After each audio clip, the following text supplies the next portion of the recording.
The NFL has just announced the banning of the hip drop tackle, and many people are not happy about it.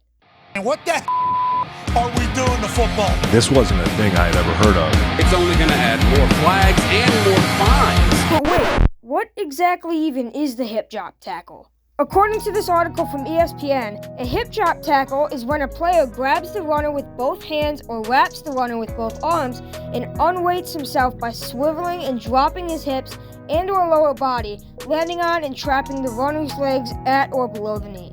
Here's an example of a hip drop tackle. I understand why the NFL would ban this because, as you can see in the clip, it does cause a lot of injuries, but I don't know how I feel about it quite yet. But I really like RG3's opinion on all of this. Take a listen to this. Like, how is a guy supposed to tackle an offensive guy from behind now? You got defenders, that linebackers, DBs, safeties that are going to be going up against guys that are 30, 40, 50 pounds heavier than they are. And the only way for them to get them down to the ground is to try to use their own body weight as leverage to get them there. I want the game to be safer. I have a guy that was hip drop, mollywop, and spun on my top in my NFL career. So I understand how they're trying to take unnecessary injuries and unnecessary plays out of the game.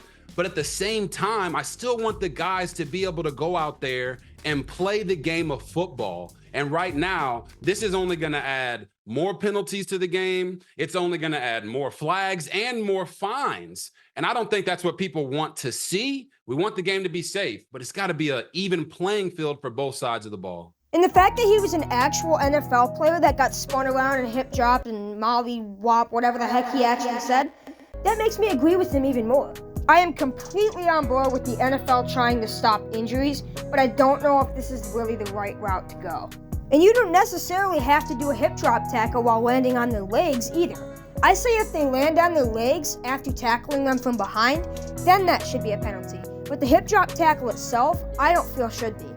But at the same time, I like how the NFL is concerned about their players' safety. So I have really mixed opinions on it. But you let me know in the comments, do you like the fact that the NFL is banning the hip drop tackle? I just gave you my thoughts, so I hope to see yours. But that is going to wrap it up here for today's video. Thank you guys so much for watching. Be sure to like and subscribe, and I'll catch you in the next one.